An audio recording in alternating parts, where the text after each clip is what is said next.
Listo, pues muy buenos días a todos los que nos acompañan el día de hoy, martes 6 de octubre, a este 10º seminario de los seminarios Holcim Contigo.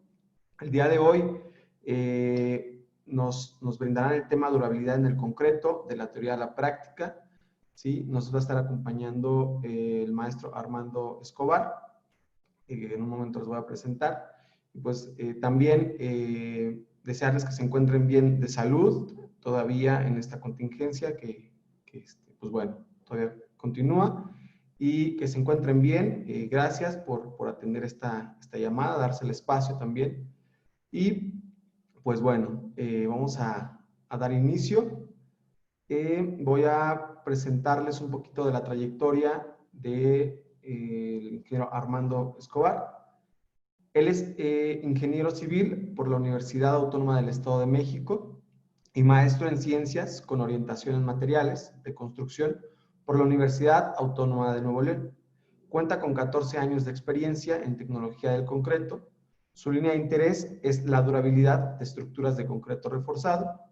Su trayectoria laboral ha sido dentro de Holcim México, comenzando como becario del Centro Tecnológico del Concreto, lo que ahora es CITEC, y pasando por puestos como laboratorista del CITEC, laboratorista de planta de concreto, asesor técnico en CITEC y asesor técnico del segmento de infraestructura. Actualmente se desempeña como asesor comercial del segmento de agregados. Ha participado en el desarrollo de estándares de competencia para la Escuela Mexicana de la Construcción. Ha brindado asesoría en el desarrollo e implementando productos en proyectos como en el Tren Interurbano México-Toluca, el nuevo Aeropuerto Internacional de la Ciudad de México, presa de almacenamiento de agua El Zapotillo, cervecera Constellation en Sonora y refinería Dos Bocas actualmente. Entonces, sin más, bienvenidos a los más de 200 participantes que nos acompañan el día de hoy. Entonces, Armando, te dejo la palabra para que inicies con tu presentación. Al final de la sesión vamos a tener espacio para las preguntas y respuestas. Yo les voy a estar mandando un enlace y ahí pueden generarla. Adelante, Armando. Buenos días a todos y gracias, Julio, por la presentación. Voy a poner un apuntador. Listo. Bueno, hoy les voy a hablar un poco sobre algunos conceptos básicos de durabilidad. ¿Qué es lo que queremos lograr con esta plática? Primero, conocer los conceptos básicos que rodean a la durabilidad y su aplicación al concreto. Identificar los diferentes ataques que afectan al concreto en estado endurecido y conocer los indicadores de durabilidad. Cuando terminemos esta plática, seremos capaces de comprender de qué manera influye la porosidad del concreto en la durabilidad de las estructuras de concreto reforzado y entender cómo funcionan estos indicadores de durabilidad, que son las pruebas que nos ayudan a caracterizar al concreto en estado endurecido y definir qué grado de permeabilidad tiene. ¿Qué vamos a ver durante la plática? Vamos a ver unos conceptos básicos. El impacto económico que se genera en las estructuras de concreto reforzado por efecto de la corrosión. Factores que afectan la durabilidad de concreto reforzado. Las normativas y consideraciones de diseño que se emplean en México. La porosidad del concreto. Y por último, los indicadores de durabilidad. Comencemos con los conceptos básicos. Primeramente, vamos a hablar de concreto, entonces hay que definir qué es el concreto. El concreto es una piedra artificial formada por la mezcla de cemento, grava, arena, aditivos y agua. Es maleable en su forma líquida y de gran resistencia en su estado sólido. El concreto, como ustedes saben, es el material de construcción más usado alrededor del mundo. Esto debido a su gran versatilidad en estado fresco. Le podemos dar la forma que nosotros querramos. Eso depende más de la siembra. Pero le podemos dar la forma que nosotros deseemos. Y en estado endurecido tiene muy buenas prestaciones mecánicas. Es por ello que es el material más versátil y más usado alrededor del mundo. Además de que en cualquier sitio podemos encontrar la materia prima para elaborarlo. Agua, agregados, cemento básicamente y aditivos. Esto es el concreto. Ahora, definamos un poco qué es desempeño. El desempeño es un comportamiento cuantificable, relacionado al uso de la estructura bajo criterios establecidos para un tiempo determinado. Es cómo se va a comportar esa estructura en el medio ambiente en el que va a estar expuesto y en el que va a estar trabajando. Eso es el desempeño. Deterioro. El deterioro es una manifestación física de agrietamiento y distorsión en una estructura de concreto, como resultado de esfuerzos, acción química o ambos, que se traduce en una disminución con el tiempo de la vida útil de un producto o infraestructura. Toda estructura, todo material que ocupemos sufre un grado de deterioro. Esto va a estar relacionado con el medio ambiente al cual va a estar expuesto, ya sean cargas, acción del ambiente o acciones químicas. Ahora veamos un poco más qué es el intemperismo. Es la alteración de los materiales rocosos expuestos al aire, a la humedad y al efecto de la materia orgánica. Puede ser intemperismo mecánico o de desintegración y químico o de descomposición, pero ambos procesos, por regla general, interactúan. Siempre que tengamos una estructura va a estar sujeto a estos mecanismos, mecánico o químico. Y va a poder acelerarse o ser más lento dependiendo en el ambiente en el que se encuentre. O sea, un ambiente marino, un ambiente árido, en acciones en contacto directo con el hielo o en un ambiente tropical. Ahora veamos un poco más otro concepto, que es la vida útil. La vida útil es el umbral del uso del producto sin intervención de una acción de mejora. Para entenderlo un poco más, un poco mejor, quisimos colocar este diagrama en donde en un eje se grafica el tiempo y en otro eje las prestaciones. Las prestaciones las vamos a entender como factor de seguridad, funcionalidad y aspecto. Si una estructura fuera eterna y no sufriera ningún deterioro, su vida útil también sería constante. Su nivel de prestación nunca bajaría. Mantendría el nivel de prestaciones durante todo el tiempo. Pero esto no es real, ¿no? Todas las estructuras sufren un nivel de deterioro. Conforme va pasando el tiempo y su exposición al ambiente, su nivel de prestaciones va bajando, va bajando. Muchas veces bajan a un nivel crítico aceptable, a un nivel mínimo, antes de cumplir su vida útil. Este nivel mínimo o nivel crítico se define por la estructura y más que nada el diseñador y la función que se le quiere dar a esa estructura. Ese nivel de crítico de prestaciones puede ser desde una mancha en una estructura arquitectónica, si ya presenta una mancha de corrosión o una alteración visual, ya no estaría cumpliendo el nivel de servicio para el cual fue diseñado. Y para poder recuperarlo, tendríamos que hacer alguna reparación para regresar a su nivel de prestaciones original y poder continuar su vida de servicio hasta llegar al tiempo estimado o el tiempo diseñado. Es por ello que la vida útil es importante en las estructuras de concreto. Lo ideal es poder diseñar estructuras que durante su vida útil vayan sufriendo cierto grado de deterioro y lleguen a ese nivel de diseño o a ese tiempo de diseño sin necesidad de realizar alguna intervención o alguna reparación. Y bueno, y todo esto nos lleva al concepto de durabilidad. De acuerdo a la ACI 302, la durabilidad se define como la habilidad para resistir la acción de la intemperie, el ataque químico, la abrasión o cualquier otro proceso de deterioro, y determina que el concreto durable debe mantener su forma original, calidad y características de servicio cuando es expuesto a este ambiente. En pocas palabras, que la estructura y el concreto resistan el nivel el ambiente o el ataque al que van a estar expuestos. Esta es la parte de conceptos básicos. Veamos un poco por qué es importante que las estructuras sean durables. ¿Qué afectaciones tienen en la parte económica? Ok. No es muy fácil hacer un estudio y definir por cada factor que afecta a la durabilidad de una estructura, cuál es el daño que puede ocasionar.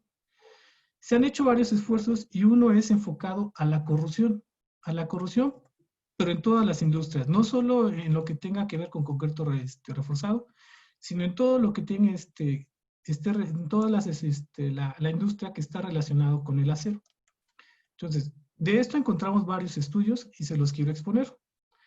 En 1990 se hizo un estudio en el cual se determinó que del 2 al 5% del Producto Nacional Bruto de cada país es destinado a subsanar problemas de corrupción.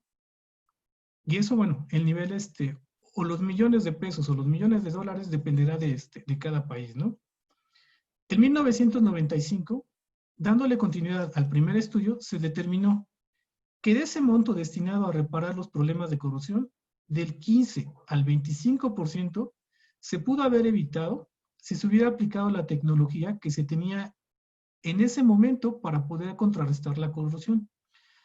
Hay cosas que podemos hacer para detenerla y si se hubieran hecho, se hubieran ahorrado del 15 al 25%.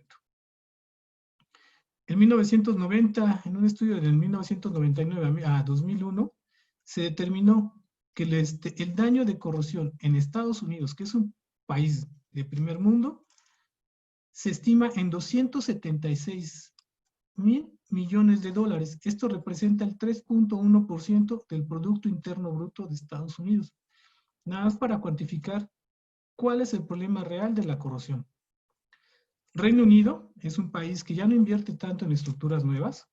Ellos destinan el 40% de la inversión en construcción a la reparación y mantenimiento de la infraestructura que ya tienen.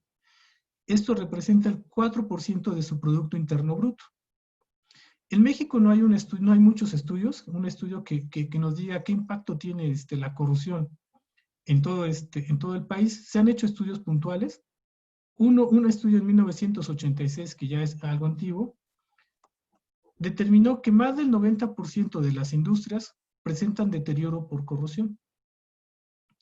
Un estudio más local, realizado en Yucatán, determinó que los problemas de corrupción en el Estado representan el 8% del Producto Interno Bruto. Entonces, como pueden ver, la durabilidad de las estructuras impacta fuertemente en la economía de los países.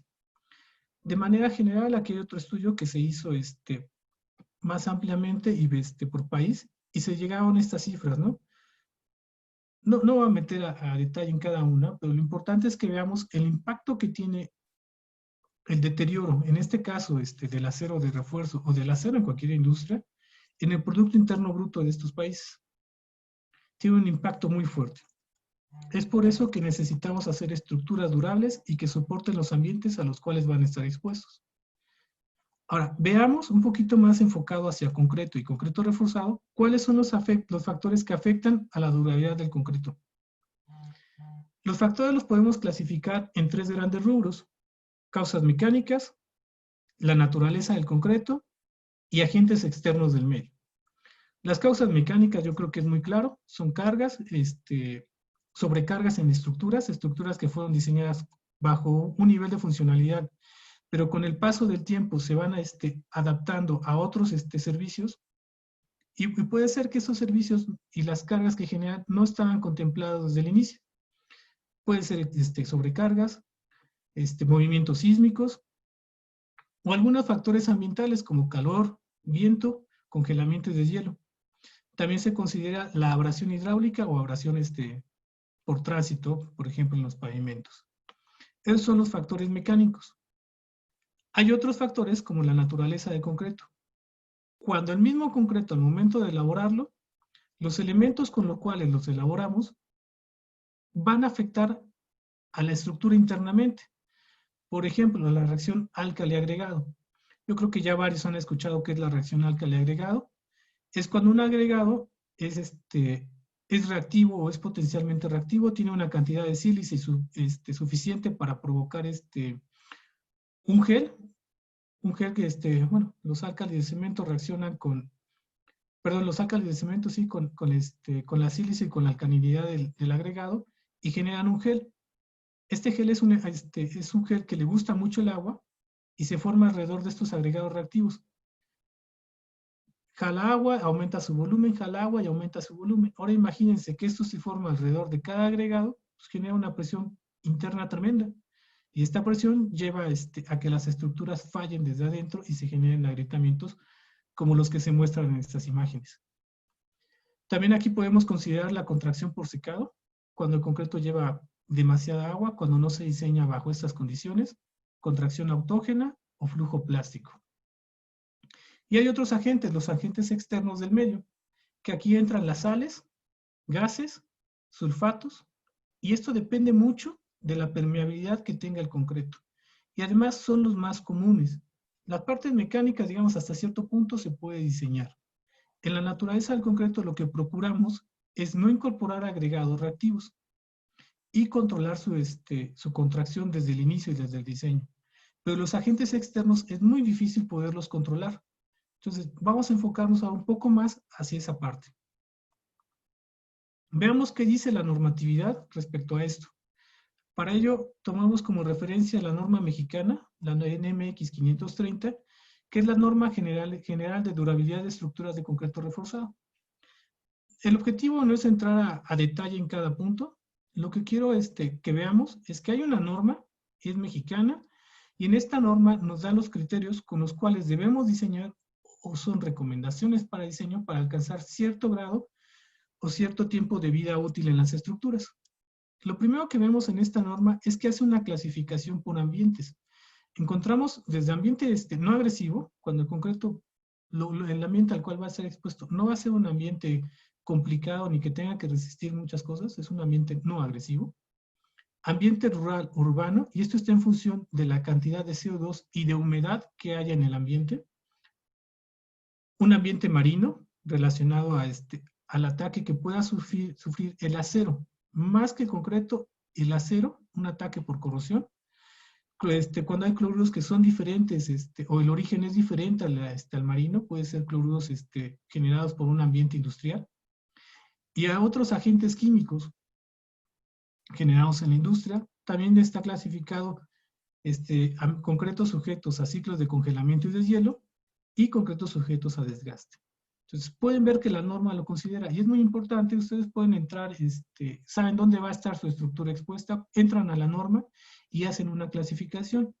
¿Y para qué nos sirve esa clasificación? Bueno, una vez que hicimos la clasificación, aquí veamos, para el ambiente químico nos marca diferentes concentraciones, y bueno, y la norma nos indica, si tú sigues estas recomendaciones, puedes llegar a un nivel de vida de servicio entre 80 y 100 años.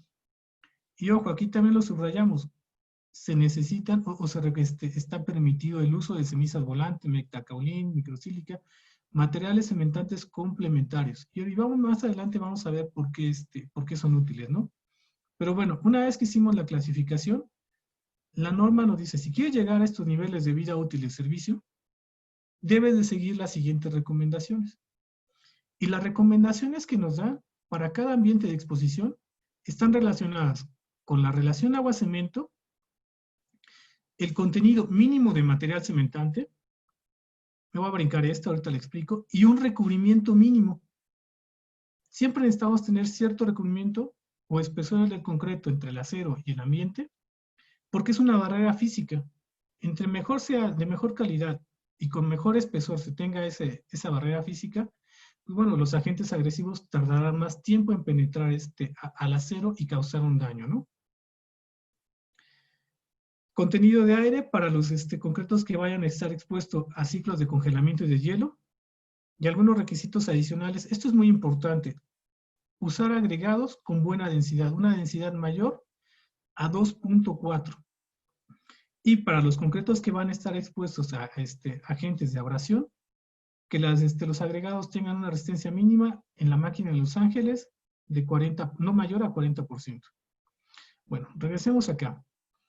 Para la relación agua-cemento, siempre, bueno, y para estas tres clasificaciones, relación agua-cemento, contenido de cemento y una prueba que se llama resistividad, se hace la diferencia entre concreto simple, concreto que no va a llevar acero, concreto reforzado y concreto preesforzado. Y ojo, conforme va creciendo el grado de exposición, veamos, por ejemplo, para concreto reforzado en un ambiente sujeto a corrosión inducida por carbonatación, por CO2. Conforme va creciendo el grado de exposición al CO2 y la humedad, la relación agua-cemento se va haciendo más pequeña. Y esto es una constante en cada grado de exposición y en cada clasificación que se maneja. Ojo, también nos maneja un contenido mínimo de material cementante. Y ahorita vamos a ver un poco la ventaja y las características de esto. Y nos maneja una prueba. Aquí es muy importante señalar, no nos está manejando 5, 6, 7 pruebas. Lo está resumiendo a una sola prueba, que es la resistividad húmeda máxima. En algunas otras normas, como la STM o el ACI, no manejan esta prueba, manejan otras pruebas. Y hay una prueba muy conocida y muy usada, que es la permeabilidad rápida al ion cloruro. Pero nuestra norma mexicana se enfoca a la resistividad húmeda y, ojo, se mide a 90 días. Muchas veces lo especifican a 28, 56, pero lo ideal es medir estas pruebas a 90 días, una vez que el concreto y todos los materiales cementantes complementarios que pudiera llevar han reaccionado. Y aunque no lo dice aquí directamente, aquí va implícito el uso de materiales cementantes complementarios. ¿Por qué? Porque nos pide resistividades desde 10 hasta 70. Un concreto convencional máximo podría alcanzar una resistividad de 18 a 90 días, 18 kiloohm por centímetro a 90 días. Si queremos brincar a resistividades más altas y con ello garantizar una vida útil entre 80 y 100 años, como le indica la norma, tenemos que hacer uso de materiales cementantes complementarios, que también vamos a hablar de ello, ¿no? Pero no solo es esto, o sea, podríamos tener un concreto con buena resistividad, con su relación agua-cemento baja y el contenido mínimo de material cementante, pero si no cumplimos los recubrimientos o esos espesores, esa barrera física, pues de nada va a servir, ¿no? Entre más chico sea, entre menor calidad tenga ese recubrimiento, lo que estamos haciendo es acortar la vida útil de las estructuras. Les quiero comentar un poquito sobre la relación de la relación agua-cemento y ese contenido mínimo de cemento que nos piden. Un concreto convencional que ocupamos en autoconstrucción, pues bueno, no se controla mucho la relación agua-cemento. Los maestros colocan la cantidad de agua necesaria para que ellos sientan la mezcla trabajable y no les cueste mucho colocarla. Por lo general se ocupan relaciones arriba de 0.8. Esos concretos tendrán una resistencia más o menos de 180 kilogramos. Conforme vamos bajando la relación agua-cemento y con relación a los consumos de cementante que nos muestra la norma, se va mejorando la resistencia a la compresión. Es así que para una relación agua-cemento 0.6, estaremos esperando un nivel de resistencia de 280 kilogramos de aquí para arriba. Para una 0.5 de 350 kilogramos sobre centímetro cuadrado y de 0.4 con ese consumo de 400 kilogramos sobre centímetros cuadrados hacia arriba, ¿no? ¿Y por qué hago mención en esto? Porque muchas veces se especifican concretos relación agua-cemento 0.5, pero con resistencia a la compresión de 200, 150 o 250. No existe todavía ese concreto, ¿no? Si nosotros especificamos por durabilidad, lo que rige ya no es la resistencia a la compresión. La resistencia a la compresión va a estar sobrada, va a estar garantizada. Lo que rige ahora es la relación agua-cemento. Bueno, eso siempre revisando con el diseñador, ¿no? Pero es seguro que vayamos a obtener resistencias altas para esos tipos de concreto. Entonces hay que tener mucho cuidado en qué resistencia, en cómo especificar los concretos. Si se especifica por resistencia o se especifica por durabilidad. Si es por durabilidad, la resistencia va a cumplir, ¿no? Ahora hablemos un poco sobre la porosidad del concreto. Y voy a tocar la parte de la relación agua-cemento, como lo marca la norma. ¿Por qué la norma, conforme va aumentando o va siendo más severo el grado de exposición, nos va reduciendo la relación agua-cemento? En el gráfico que se muestra, las barras rojas representan la cantidad de cemento hidratado, cemento que ya reaccionó. La parte blanca son poros capilares. Siempre va a haber poros capilares en cualquier concreto. Es algo que no se puede eliminar. Siempre va a haber una cantidad de poros capilares. Y las dos líneas verdes representan agua. La verde más fuerte es agua de hidratación. El agua que necesita el cemento para poder hidratarse. Y la verde más clara, agua sobrante. Es agua que se ocupa para darle trabajabilidad a la mezcla. Conforme vamos reduciendo la relación agua-cemento, lógico, para poderla reducir tenemos que aumentar la cantidad de cemento y disminuir la cantidad de agua, que es lo que se aprecia en la gráfica. Se aumenta la cantidad de cemento y se disminuye la cantidad de agua. Tanto agua de trabajabilidad o agua sobrante, como el agua para hidratar. Pero ¿qué pasa? Un concreto relación agua-cemento, por ejemplo, 0.9, esta agua que queda libre en ese concreto, en algún momento se va a evaporar. Primero nos sirvió para darle trabajabilidad al concreto, para poderlo colocar. Y una vez que endurece, esa agua se va a evaporar. Y ese espacio que deja el agua se va a representar ahora como huecos, como poros. Entonces, una relación agua-cemento mayor generará mayor cantidad de poros que una relación agua-cemento, en este caso, por ejemplo, 0.5, que tiene menor cantidad de agua libre, tiene su agua de hidratación y menor cantidad de agua libre. Una vez que se evapore esta agua, dejará menor cantidad de poros que una relación agua-cemento 0.9. Entonces, a eso hace referencia la norma. Lo que busca a reducir la relación agua-cemento es reducir esa cantidad de poros que pudieran quedar en el concreto. Y hay algo también que va a pasar, en relaciones agua-cemento menores, de 0.4 más o menos, se empezará ahora a generar menor cantidad, perdón, estaremos propiciando que no todo el cemento se hidrate. Esto va a ser cemento sin hidratar, que pueda tener ventajas o no. Eso se podría ver en otros temas, por ejemplo, en procesos de autosellado. Una relación agua-cemento baja, bueno, un concreto con relación agua-cemento baja, si sufre una grieta, probablemente este cemento, al momento de que pase el agua, se vuelve a hidratar y tenga un proceso de autocurado, en mayor o menor medida. Eso depende de otras cosas, ¿no? No lo garantiza, pero puede ayudar, ¿no? Esto en la parte de la relación agua-cemento. Ahora veámoslos un poquito más de forma esquemática. Un concreto relación agua-cemento 0.66 y un concreto relación agua-cemento 0.4. La parte resaltada en color azul representa los poros y los poros que pueden estar interconectados. En una relación agua-cemento 0.66, como lo vemos, la cantidad de oquedades y de poros que queden en interconexión va a ser mucho mayor que en una relación agua-cemento 0.4. Conforme vamos reduciendo esa relación, lo que vamos generando es que esos poros ya no estén interconectados. Es así que si un agente externo penetra, le va a costar más trabajo atravesar la matriz cementante. ¿Por qué? Porque ya no tiene esa interconexión. Si aquí penetra el agente agresivo, se encontrará una interconexión más rápida y podrá ir atravesando el concreto. Y en una relación agua-cemento más baja, pues no, ya no está tan interconectado, ¿no? Las ventajas es que las partículas, bueno, las diferencias entre cada una es que las partículas de cemento en una relación agua-cemento 0.66 están más alejadas. Están mucho más alejadas y eso genera que los cristales de silicato de calcio que se forman cuando se trata el cemento no estén tan unidos. Por eso es que no tenemos relaciones o resistencias altas.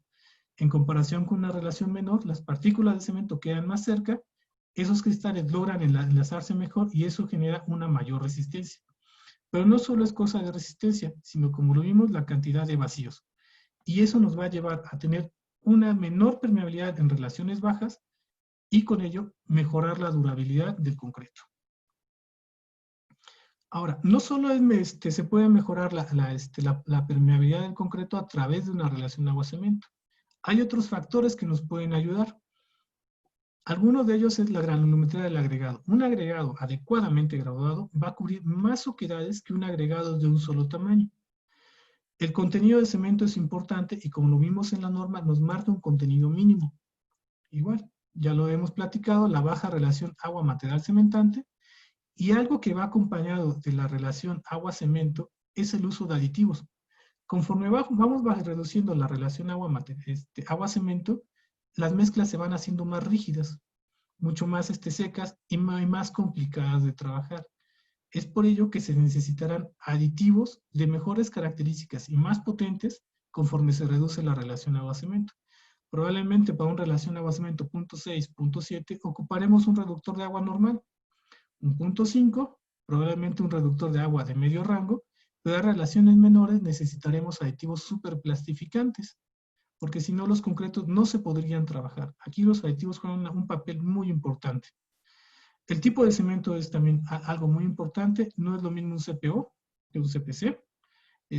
Influye mucho la finura del cemento, también sí, eso es algo muy importante porque podrá generar o una reacción más rápida, una reacción más lenta, y lo vamos a ver un poquito más adelante. También va de la mano con la cantidad de hidróxido de calcio que se libera en cada tipo de cemento.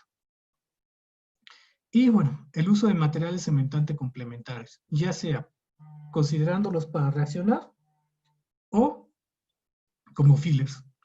Esto nos va a llevar a poder reducir la absorción, difusión y permeabilidad, que son los mecanismos por los cuales pueden ingresar sustancias agresivas al concreto.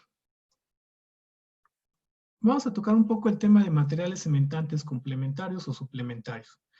Varios de ustedes ya los conocen. Aquí entra la ceniza volante, microsílice, metacaolín, escoria granulada de alto horno.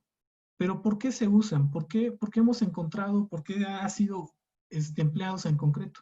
Bueno, la reacción de hidratación del cemento básicamente es que el cemento entre en contacto con agua y como reacción forme un silicato de calcio hidratado. Esas reacciones son los silicatos de cemento, ustedes los conocen. Silicato tricálcico, silicato dicálcico. Entran en contacto con agua y forman silicatos de calcio hidratado, pero también liberan hidróxido de calcio, en mayor o menor medida, dependiendo del tipo de silicato que se tiene en el cemento, ¿no? Y la cantidad.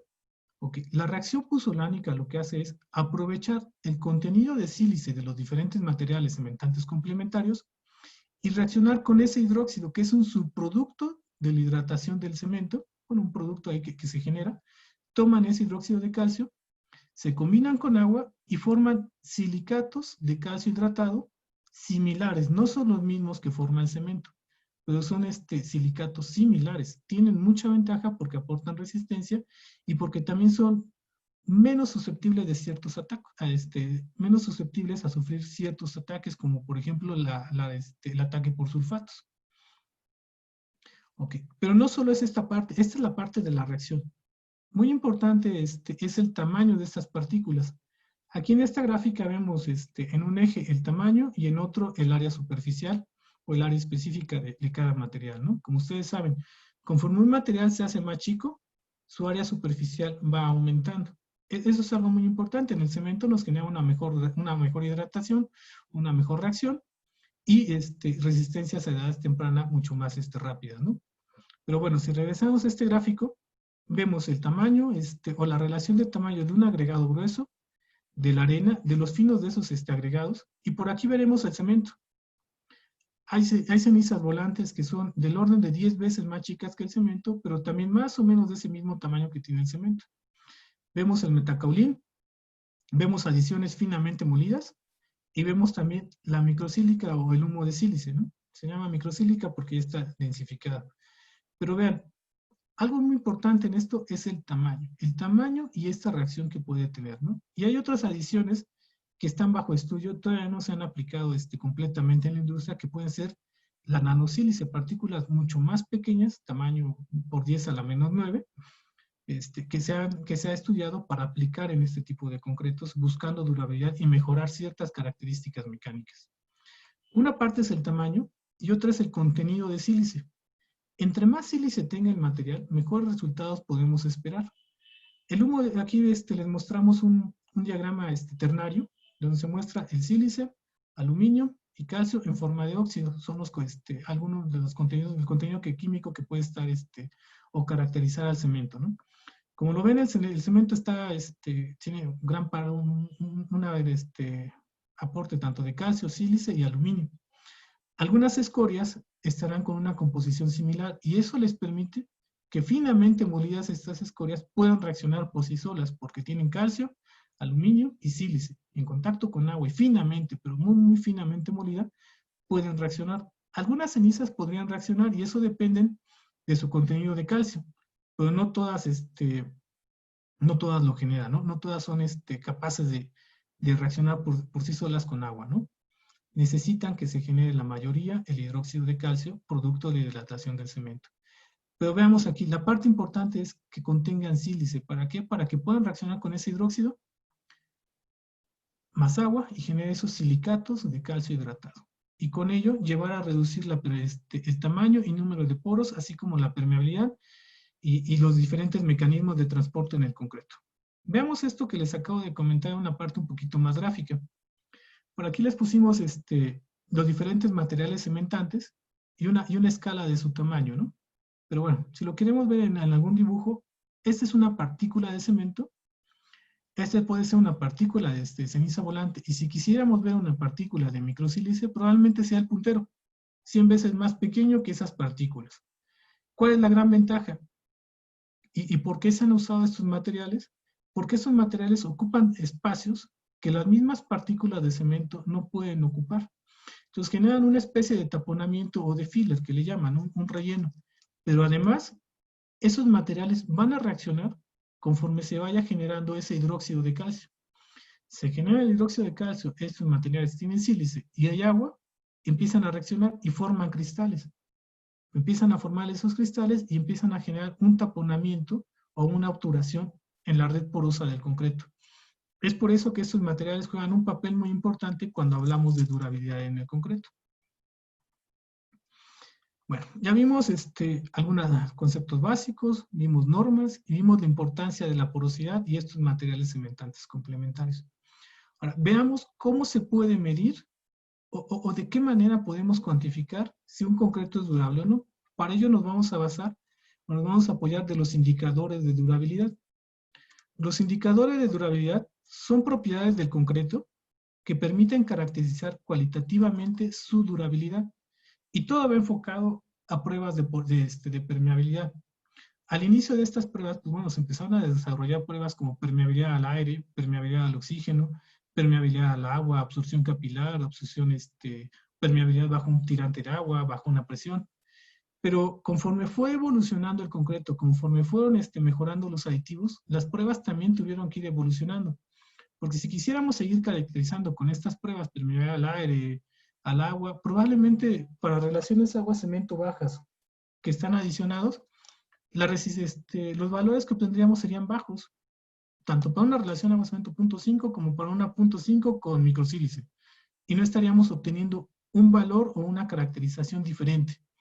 Es por ello que se fue mejorando las pruebas, se fueron haciendo más sofisticadas, y lo que se busca ahora es medir cómo un ion, una partícula más pequeña, por ejemplo acá en una permeabilidad al agua, una absorción capilar, se mide la acción de una molécula de agua. Pero en pruebas de este tipo, se mide la acción de un ion, cómo ese ion, y veamos la diferencia entre un tamaño de una molécula y un ion, cómo ese ion va atravesando a través del concreto, cómo pasa, cómo se mueve.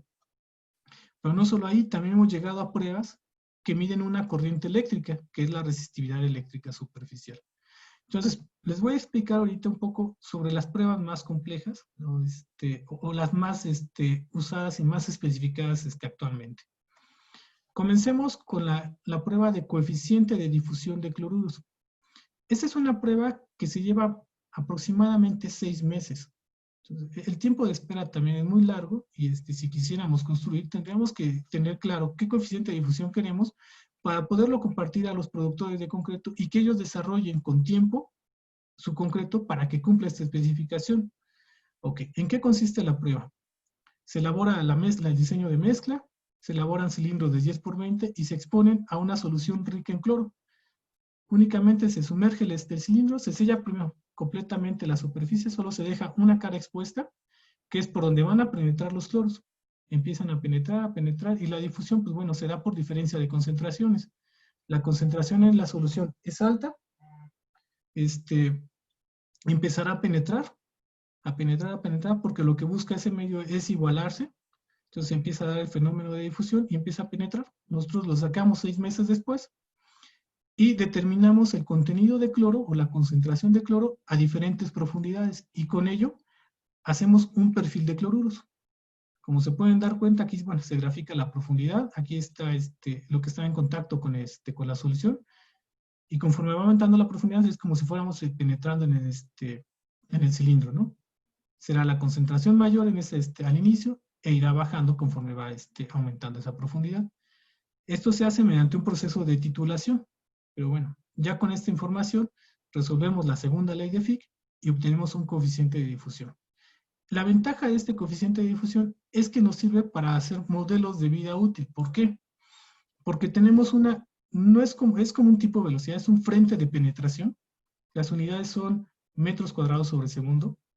Es ese frente, cómo va penetrando esa sustancia a través del concreto. Yo le llamo un frente de penetración. La ventaja es que con eso y estas fórmulas podemos estimar el tiempo que va a tardar el agente agresivo en penetrar hasta cierto nivel, que puede ser el nivel del acero o cualquier otra cosa que ustedes gusten, ¿no? Pero esa es la gran ventaja. La desventaja es el tiempo de espera. tenemos que esperarnos 6 meses para poder conocer estos resultados. Es por ello que se han hecho esfuerzos para mejorar estas pruebas. Uno de estos esfuerzos se aterrizó en la norma NTBIR 492, que es el coeficiente de migración de cloruros. En la prueba anterior, el cloro penetra únicamente por concentración. Nos metemos la solución, el cilindro en una solución rica en cloro, y por efecto de difusión, diferencia de concentraciones, penetra el agente agresivo. Pero eso lleva mucho tiempo. Esta prueba lo que busca es acelerar el ingreso del cloro a través de una corriente eléctrica. Se forma un campo eléctrico alrededor de una rodaja de concreto. Hay una solución rica en cloruro y mediante corriente eléctrica en un lado se coloca una corriente negativa y en el otro la corriente positiva para generar ese campo y provocar que los cloros penetren por acción de ese campo eléctrico, y de esa manera se puede acelerar. Se acelera. Esta prueba lo que busca es acelerarlo y medir el tirante de penetración del cloro. Una vez que se termina la prueba, se parte la probeta a la mitad, se rocía una solución de nitrato de plata, el nitrato de plata reacciona con el cloro y forma un precipitado blanco. Espero que en esta imagen se alcance a ver. Y lo que hacemos es medir el nivel, el tirante de penetración. Con eso y algunas fórmulas podemos definir el coeficiente de migración de cloruros, que es algo similar a lo que vimos en el coeficiente de difusión. De hecho, se han hecho varios estudios y se han encontrado ciertas correlaciones. Entonces, la ventaja es que podemos acelerar la prueba y ya no esperar 6 meses, sino reducirlo a 2 o 3 semanas, que sigue siendo un tiempo largo, son 2 a 3 semanas, una vez que el concreto cumplió su edad de curado, que puede ser 28, 56 o 90 días. Entonces, cumple la edad de curado, luego el tiempo de exposición, corremos la prueba y bueno, tendremos ahí un resultado, ¿no? Pero sigue siendo un tiempo amplio. Entonces, bueno, pasamos a una prueba que es un poco más rápida y es una de las pruebas más especificadas y de mayor uso, ¿no? Que es la permeabilidad rápido al ion cloro. ¿Qué consiste esta prueba? Hay una preparación previa que sí se lleva de 2 a 3 días, en donde tenemos que cortar la rodaja, secarla, luego ponerla, sellarla por el contorno, el perímetro, en la superficie, dejar 2 caras expuestas, eso, saturarlo en agua para garantizar que esté completamente saturada, para que el cloro ahora también migre, y luego montarlo en unas celdas. En esta celda, en un lado se coloca una solución rica en cloro de sodio, y en el otro extremo, una solución de hidróxido de sodio. Esta prueba lo que busca también es generar un campo eléctrico a través de la rodaja para que el cloro penetre. El cloro tiene una carga negativa, el ion cloro, y la corriente que mandamos es negativa. Entonces el cloro se altera y va a buscar, se repele, y busca migrar, busca atravesar la probeta, porque al otro lado se pone una corriente positiva que va a atraer este cloro, este ion. Conforme el concreto sea más poroso, pues va a atravesar mayor cantidad de cloro. Entre menos permeable sea, va a atravesar menos cloro. Pero aquí no medimos la penetración del cloro. Aquí lo que medimos es el paso de una corriente. Se manda una corriente constante. En teoría, la corriente solo atraviesa o se busca saturar a cloro para que la mayor parte de la corriente atraviese o pase a través del cloro. Y este equipo lo que hace es medir cómo va pasando el cloro. Perdón, no el cloro, la corriente a través de esta rodaja. Es como si interpretaras ahora el concreto como una resistencia eléctrica, y vas a ver que entre más corriente pase, pues quiere decir que es más permeable el concreto, y entre menos corriente pase será menos permeable. La prueba se mide, o las unidades de medida son coulombs, y viene su tabla de clasificación. Entre menos pase es menos permeable, y entre más tiene una permeabilidad alta. No mide directamente la permeabilidad, mide la conductividad de este concreto, a través, considerando que lo saturamos de cloro, ¿no? No lo mide esa permeabilidad, pero es una prueba muy buena y muy rápida. Esto se podría hacer en una semana, una vez que se cumplió la edad de curado, 28, 56 o 90 días según se especifique, y en una semana podríamos tener un valor. Como van viendo, el tiempo de espera para tener un resultado se va cortando. Una desventaja es que con estos valores pues no podemos generar un modelo de vida útil. ¿Por qué? Porque no te da un frente de penetración. Sabemos que pasa una corriente, pero con eso no podemos generar un modelo de vida útil. Ahora bien, tenemos otra prueba que es muy fácil, muy rápida, que es la resistividad húmeda, resistividad superficial húmeda. Esta prueba, como lo pueden ver, bueno, les voy a explicar un poquito sobre la prueba. Es una prueba que se ocupaba, o sea, que se ha ocupado ampliamente en mecánica de suelos, en geotecnia, para caracterizar los suelos, para ver qué manto hay, si hay oquedades, si hay mantos de agua, para poder identificar esos diferentes sustratos. Entonces, esta prueba se vio que se podía ocupar en concreto, se hicieron las adaptaciones y se llegaron a equipos como este. Es un resistivímetro. La gran ventaja de este equipo es el tiempo en el que se puede hacer la prueba. No necesitamos acondicionar la probeta. Los equipos están diseñados para medir la característica de resistividad en cilindros de 10 por 20. Si se cambia el cilindro, tendríamos que hacer un ajuste, que también lo marca la norma. Y es muy fácil medirla. Por lo general, todo el mundo curamos los concretos, los cilindros, en tinas de agua o en cuartos con vapor, donde se propicia que la humedad relativa esté por arriba del 90%. Eso es algo muy importante. ¿Por qué? Porque lo que busca la prueba es mandar una corriente que va a atravesar por poros capilares siempre y cuando estén saturados. Por eso es ideal curar los cilindros sumergidos, sacarlos y medir la prueba. Si nosotros procuramos eso, pues bueno, estaremos garantizando que esa corriente atraviesa. Si nosotros lo hacemos en concretos secos, probablemente seguramente la resistividad va a ser alta. Va a ser muy alta. ¿Por qué? Porque el aire no conduce esa corriente eléctrica. Es por ello que el espécimen tiene que estar completamente saturado. No en diferentes grados de saturación, completamente saturado para tener un valor real de esa resistividad. Es así el principio de la prueba, ¿no? Se manda la corriente eléctrica por los extremos y las partes interiores miden una caída de potencial. Y la prueba es muy sencilla. Ustedes sacan el cilindro de la pileta. De hecho, no se tienen que esperar. Podrían irla midiendo a diferentes edades hasta llegar a 90 días. Y esto les podría servir para hacer una curva de calibración y poder interpretar o poder predecir valores con resistividades a 7, 14, 28, una vez que logren hacer su modelo y decir va cumpliendo o no va a cumplir, ¿no? Similar a lo que se hace con los especímenes para resistencia a la compresión. Sacan la probeta y antes de medir diámetro, altura, pesos, el cilindro tiene que estar completamente húmedo, colocamos una jerguita abajo, apoyamos el equipo sobre el cilindro, los 4 puntos tienen que estar en contacto directo con el espécimen e inmediatamente nos arroja el valor de resistividad. No tuvimos que preparar soluciones, no tuvimos que hacer cortes, no tuvimos que hacer nada más y nos da los valores, ¿no? La norma nos marca cierto nivel. Es algo más como para caracterizar nada más y dependerá mucho el valor del proyecto que nos especifique, ¿no? Del valor que nos especifique en el proyecto. Podría quedar dentro de un rango, ¿no? Pero es independiente el valor de la especificación. Y bueno, hemos encontrado que estas pruebas se pueden correlacionar muy fácil con las anteriores. Ese es un estudio que hicimos, diferentes pruebas que se han hecho en CITEC, en Holcim, y lo que hicimos fue graficar a cilindros que nos pedían o pruebas de diferentes proyectos que nos podían medir la permeabilidad de ion cloro, también le medíamos la resistividad y construimos esta gráfica. Si se pueden dar cuenta, el coeficiente o la correlación es de 0.97. Es una correlación muy buena y no es un estudio específico, fueron varios estudios. El único que hicimos fue medir resistividad y permeabilidad. Entonces, por ejemplo, aquí podrían interpolar el valor de permeabilidad a ion cloro.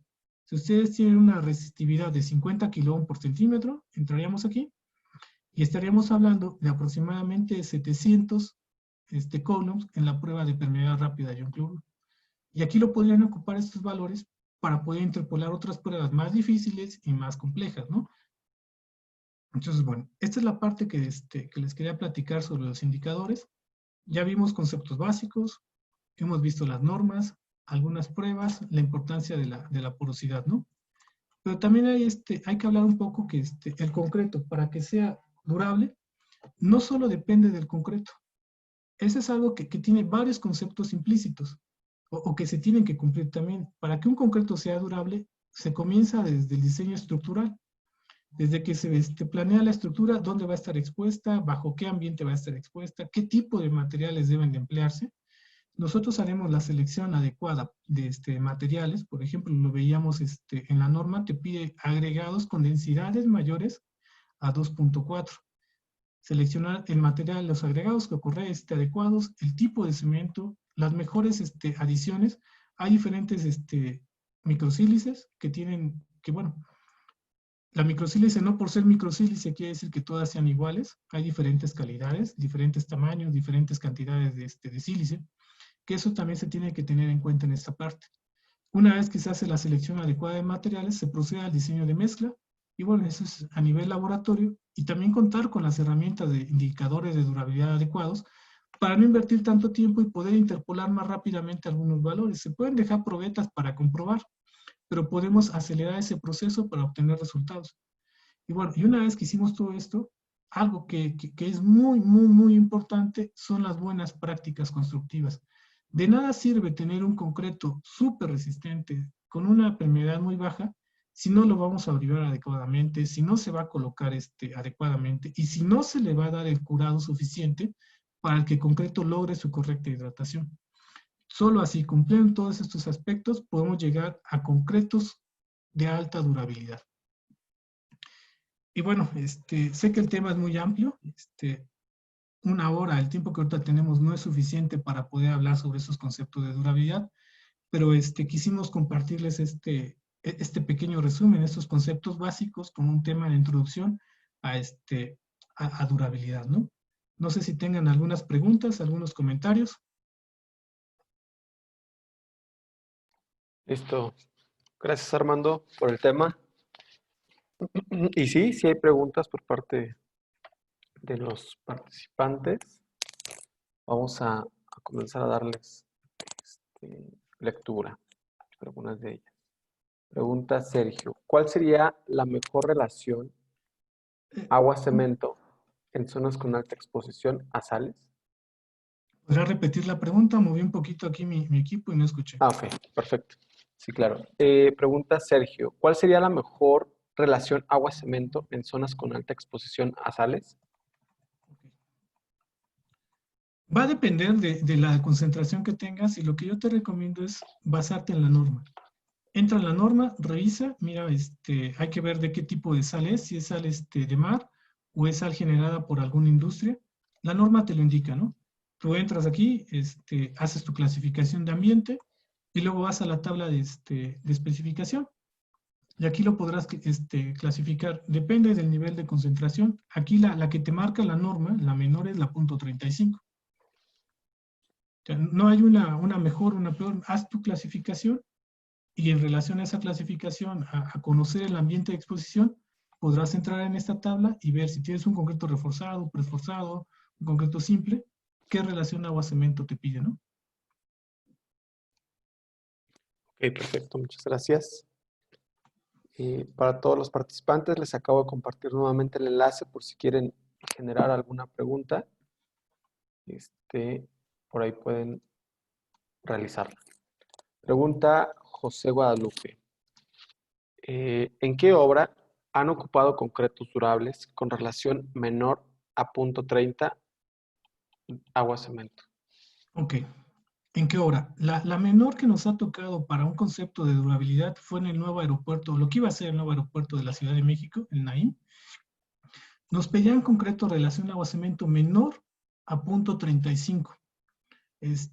Ahí lo ocupamos, pero fue un concreto que elaboramos con 3 materiales cementantes: cemento, ceniza volante y microsílice. Fue para este proyecto. Los valores que nos pedían salían de los rangos especificados de lo menor que tenemos. Por ejemplo, para la prueba de ion cloruro, nos pedían un valor de 500 coulombs. O sea, no nos decían una relación una permeabilidad baja o muy baja. Nos decían 500 coulombs. Y para el coeficiente de migración, nos pedían un valor, si no mal recuerdo, de 1.5.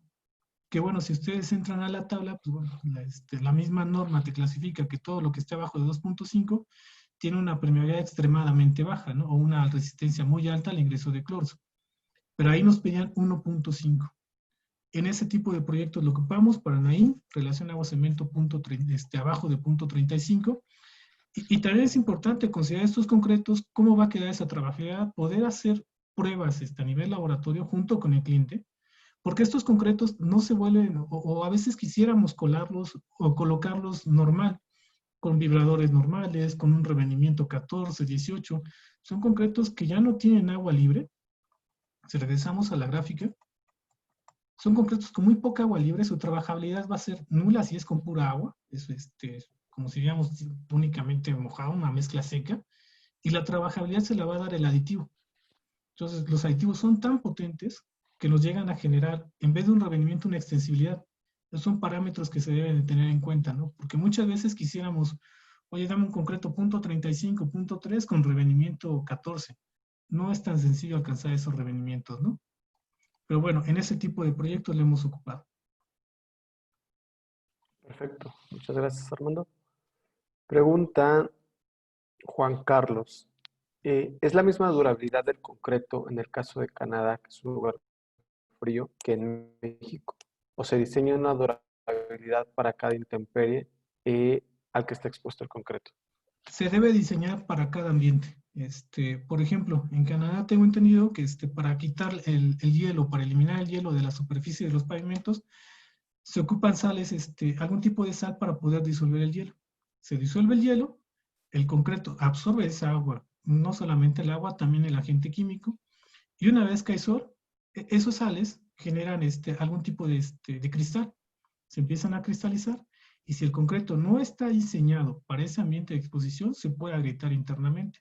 Por lo general lo que se hace es incorporar aire incluido, de cierto tamaño de burbujas, cierta cantidad, para que esos huecos puedan funcionar como cápsulas de alivio, donde una vez que se empieza a cristalizar, se forma se cristaliza la sal, se cristalizan esas oquedades y no genera esa presión interna, es como una pequeña válvula de alivio. Pero bueno, podría coincidir un tipo de concreto en Canadá con un tipo de concreto aquí, podría llegar a coincidir en su grado de desempeño, pero debe de diseñarse específicamente para cada ambiente en el que va a estar expuesto. Perfecto. Muchas gracias, Armando. Pregunta Rodolfo. Para darle una vida mayor a la durabilidad del concreto, ¿pueden tratarse los aceros con algún aditivo para evitar la corrosión? Sí, pero y de hecho es una pregunta muy buena. Hay una estructura en México que ya va para 70, 80 años, si no mal recuerdo, que fue diseñada por durabilidad antes de que tuviéramos todos estos conceptos, ¿no? Esto es algo que lleva tal vez 10, 15 años en estudio, pero en México hubo una estructura que se diseñó por durabilidad hace más de 70 años, que es el Puerto Progreso, el primer cuerpo del Puerto Progreso. Se solicitó una vida útil de 100 años. ¿Y qué se hizo? Primero, ocupar la menor cantidad de acero posible. Y el acero que se ocupó fue acero inoxidable. O sea, tú puedes hacer ese tratamiento a través de acero inoxidable. Sí se puede hacer. Hay ciertos epóxicos que se pueden colocar en el concreto, sí, hay algunas pinturas. En este caso de Puerto Progreso se decidió por colocar la menor cantidad de acero posible, hacer las secciones más grandes, no secciones esbeltas, porque bueno, así también garantizas que el cloro, los agentes externos tarden más tiempo en penetrar. Pero sí se puede hacer, ¿no? Fue el caso de ese puerto, se logró, tal vez no se alcanzaron los 70, creo que se llegó a 80, ya se hizo un segundo cuerpo, también diseñado bajo condiciones de durabilidad, pero ya con este conocimiento, experiencias que se han tenido, y se han logrado estructuras más esbeltas, mejorando la calidad del concreto. Sí hay tratamientos, se pueden hacer sobre el acero, o también con ánodos de sacrificio. El acero, el problema es que se corroe. Si tú colocas, como es un concepto que se ocupa mucho en vías férreas, ¿no? Ánodos de sacrificio, que no se corroan las vías, que se corra otro elemento. Y esto tendrás que entrar un poquito más el tema de electroquímica, ver cuál es el fenómeno o qué materiales son los que tienen mayor tendencia a la corrosión, y podrás elegir un material con mayor tendencia, conectas ese material al acero, y lo que se va a corroer es ese ánodo de sacrificio, por eso se llama así, para que se corroa eso y no el acero. Hay otros que buscan alterar otros métodos que buscan alterar el potencial de corrosión del acero, elevarlo o bajarlo, modificar ese potencial de corrosión para que tarde más tiempo en corroerse. Hay algunos estudios, por ahí alguna vez me tocó ver de la empresa Euclid, algunas cajitas que se conectaban al acero y lo que buscaban era modificar ese potencial de corrosión. Sí hay sistemas que se pueden hacer sobre el acero, pero bueno, ahí tendrías que evaluar el costo y el beneficio de emplearlo, ¿no? Y también ver si lo pudieras hacer a través del concreto y qué costo podría llegar a tener. Sí hay sistemas. Perfecto. Muchas gracias, Armando. Nos están llegando muchas preguntas. Vamos a tratar de responder algunas otras. Pregunta Jesús. ¿El tipo de cemento puede contribuir a la durabilidad? ¿Cómo se comporta en un cemento CPO 40 contra un CPC 40? ¿Es más durable el CPC 40? Mira, no es Pregunta. tanto que el cemento, es más tu diseño de mezcla. Tú puedes tener cualquier tipo de cemento. Lo que tienes que hacer es un buen diseño de mezcla para ese tipo de cemento que vas a tener. Me voy un poquito a ver si... ¿Dónde estábamos? Acá. Como vimos, los cementantes complementarios te van a ayudar. Si tú quieres hacerlo con puro cemento, necesitarías ver la composición de esos cementos. Hay algunos cementos CPC que contienen cenizas, que contienen pozolanas. Eso podría ayudar. Pero no hay un tipo de cemento que sea mejor o peor. Todo depende de tu diseño de mezcla. ¿Qué material cementante quieres ocupar? Si se puede, es muy complicado, pero bueno, podría llegar a medir la cantidad de hidróxido de calcio que se genera y ver cuánto necesitas para hidratar tus materiales. Y lo podrías hacer. No, yo no creo que haya un cemento bueno o malo. Depende más del diseño de mezcla que puedas ocupar. Perfecto. Muchas gracias, Armando. Pregunta, igual, no, Jesús Gallardo pregunta, ¿cuál es la vida útil de una estructura de concreto? Se ha dicho que de 50 a 60 años, ¿es cierto? ¿Y por qué? Depende el nivel de servicio. Por lo general se busca diseñar con 50 a 60 años, ¿no? Los reglamentos te lo marcan así. Dependerá mucho de la vida de servicio que tenga, el ambiente de exposición. Y te digo, la vida útil tú lo defines. Tú como diseñador puedes decir, si tu vida útil termina cuando hay una mancha, cuando hay una grieta, cuando hay una delaminación. Lo ideal es poder llegar a esos niveles de servicio, pero depende mucho del diseño que tú tengas. Poderlo clasificar y decir que sí cumple o no cumple, pues bueno, seguimos ocupando estructuras, como lo veíamos en los estudios, hay estructuras que ya presentan un grado de deterioro considerable y siguen en uso. Probablemente su vida útil ya terminó, hay una vida residual que es lo que está continuando, ¿no? Habrá que aquí hacer la clasificación que es vida útil y que es vida residual. Si nosotros llegamos al nivel de prestaciones críticos y seguimos ocupando la estructura, pues ya no es vida útil, porque ya llegó a un nivel de prestaciones mínimo, ya lo cumpliste, tendrías que hacer algo para repararlo y volver a obtener ese nivel de prestaciones. Lo que sigue, si lo sigues ocupando, es una vida residual. Probablemente algunas estructuras ya están en su vida residual más que en su vida útil. Entonces, decir que cumple o no cumple, tendríamos que ver cómo fueron diseñadas, ¿no? Y bajo qué criterios. Ok, perfecto. Muchas gracias. Pregunta Alicia. Mi pregunta va más allá de prevenir daños en la durabilidad. Cuando ya existen daños, supongamos en plantas de tratamiento de aguas, y el daño es notorio, ¿cómo puedo proceder con la reparación? Sí, hay mecanismos o hay técnicas de reparación. Todo depende el nivel que buscas. Tendrías que hacer, bueno, por ejemplo, hay sistemas que buscan hacer una cicatrización. Podrías incorporar eso desde el inicio en el concreto, pero la reparación prácticamente resanar el daño, ¿no? Tendrías que vaciar tu elemento, ver, hacer un estudio de cuál fue el daño, ver qué nivel de agrietamiento tienes o nivel de corrosión, y con base a ese estudio, definir qué es lo que sigue. Si quieres repararlo y ya tienes un daño en el acero, pues el acero corroído ya no lo puedes restituir. Tienes que hacer un corte, definir mediante unas pruebas de potencial de corrosión, o ECOR, velocidad de corrosión, potencial de corrosión, definir el área dañada. Y dices, sabes que mi acero está dañado en esta sección. Es como si hicieras unas curvas de altimetría, pero midiendo potencial y velocidad.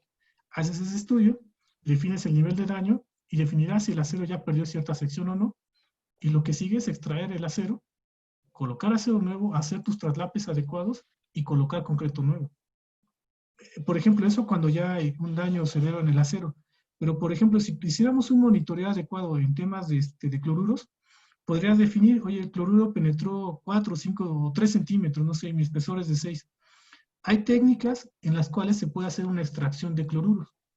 Tú puedes igual polarizar la estructura, generar campos eléctricos, y como en las pruebas lo que buscamos es que penetren. Tú puedes ocupar una técnica para hacer que se extraigan esos cloros. Y esa es una forma de darle mayor vida útil, porque el cloro ya penetró, tardó, no sé, algún tiempo, algunos años, y ahora tú lo que haces es extraerlo. Hay técnicas, sí, sí hay varias técnicas, se pueden emplear. Esa es una extracción de cloruros, que es como les digo, que le das un campo eléctrico en la estructura y sacas, ¿no? Cuando el acero está dañado, pues tendrás que hacer un reemplazo del acero.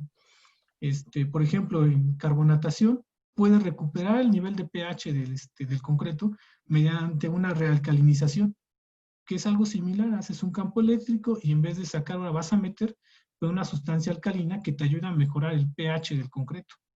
Se pueden hacer, hay varias técnicas, sí, sí hay, pero bueno, eso sería también otro tema, ¿no? ¿Qué técnicas existen para reparación de estructuras? Pero principalmente es hacer el estudio y determinar qué está ocasionando el daño y el grado de daño que hay para poder definir qué es lo que sigue. Perfecto. Muchas gracias, Armando. Nos preguntan de la Autónoma de Nuevo León. ¿Alguna razón del por qué los sulfatos y su contribución al deterioro no son considerados en los diseños por durabilidad? Sí son considerados, en esta presentación tal vez no los tocamos, sí son considerados. Hablar de resistencia a sulfatos es otro tema. Podríamos hacer pues, tal vez no solo una presentación de una hora, ¿no? Podría ser un curso, hablar, o hasta una tesis de hablar sobre ataques de sulfatos. El ataque de sulfatos principalmente, o lo que buscamos es curarlo desde el inicio, con el tipo de cemento, ¿no? Buscamos un cemento resistente a sulfatos. Una de las características de los cementos resistentes a sulfatos es que tienen una cantidad de C3A baja, pero no solo es eso, tienes que buscar la química adecuada para que eso no sea susceptible a sulfatos, a un ataque de sulfatos. Además, en México, los que son expertos y conocen más que yo, hay ciertas, bueno, no es algo que se haya presentado o que se haya presentado mucho, ¿no? Por lo general se busca curarlo desde el inicio con cemento resistente a sulfatos o hacer cementos o cementantes binarios, un cemento, alguna adición, una semisa, una microsílice, que mejore el desempeño del sistema bajo el ataque de sulfatos. Pero sí son considerados. Esto depende más de los especificadores, ¿no? Ok, perfecto, muchas gracias. Vamos a pasar a la última pregunta por el tema de tiempo. Y pregunta Beatriz, ¿qué tipo de aditivos se recomiendan para dar mejor desempeño al concreto durable? ¿Qué tipo de aditivos? Bueno, como lo vimos, si te refieres a los aditivos para darle trabajabilidad, dependerá mucho de tu relación agua-cemento. Conforme tengas una relación agua-cemento menor, el aditivo va a ir relacionado para que con la trabajabilidad del concreto. ¿Qué trabajabilidad buscas? ¿Qué relación tienes, agua-cemento tienes? Va relacionado con eso. Ahora, bueno, eso tal vez para darle trabajabilidad. Hay aditivos, por ejemplo, si tienes un ataque por cloruros, hay aditivos inhibidores de corrosión, que lo que buscan es, tú metes el aditivo desde el inicio, consideras alguna parte en agua porque son cantidades grandes, y esos aditivos lo que buscan, si es ataque de cloruros, es enlazar esos cloros conforme van penetrando. Enlazan el cloro y forman un precipitado. Van formando una sal, un precipitado, y eso ya no sigue avanzando. Queda enlazado, y se va reduciendo el ingreso de los cloros, ¿no? ¿Qué tipo de aditivo? Pues yo creo que depende más del tipo de mezcla que busca y el ataque que van a tener. Ok, voy a leer esta última pregunta que manda Reina. Dice, ¿existe alguna especificación para evaluación de estructuras ya construidas con pruebas de durabilidad? Para Sí, verificación de las especificaciones de diseño. sí hay, bueno, no sé si exactamente para verificación de las especificaciones de diseño, pero hay libros, no los tengo presentes, si quieren los podemos buscar y compartir, en donde te dicen cómo evaluar una estructura, dependiendo del tipo de ataque que hay, ¿no? Sí hay libros, no los tengo en mente, los podemos buscar. Ok, perfecto. Y pues bueno, con esto concluimos la participación del día de hoy. Armando, muchísimas gracias por apoyarnos, ¿sí? Por tus conocimientos en este tema, compartirlos y esperemos que pues, bueno, sean de bastante utilidad. Les recordamos que este webinar va a estar disponible en todas nuestras redes sociales, ¿sí? Próximamente, y en nuestro canal de YouTube, ¿vale? Para que todos estén pendientes por si quieren repasarlo, quieren compartirlo con alguien más, va a estar disponible en todas nuestras plataformas. Entonces, Armando, pues no me queda más que agradecerte y pues nos vemos en el próximo webinar, que es el día jueves 15 de octubre, con el tema elaboración de muros con piezas prefabricadas, ¿sí? Que va a ser impartido por el ingeniero Julio Flores, asesor técnico de Holcim México. Los esperamos en el horario de las 6 de la tarde, el día jueves 15 de octubre. Entonces, los esperamos, estén atentos del registro y nos estamos viendo. Muchas gracias, Armando. Muchas gracias a todos por su atención y por asistir a esta pequeña plática. Perfecto. Gracias. Que tengan buen día.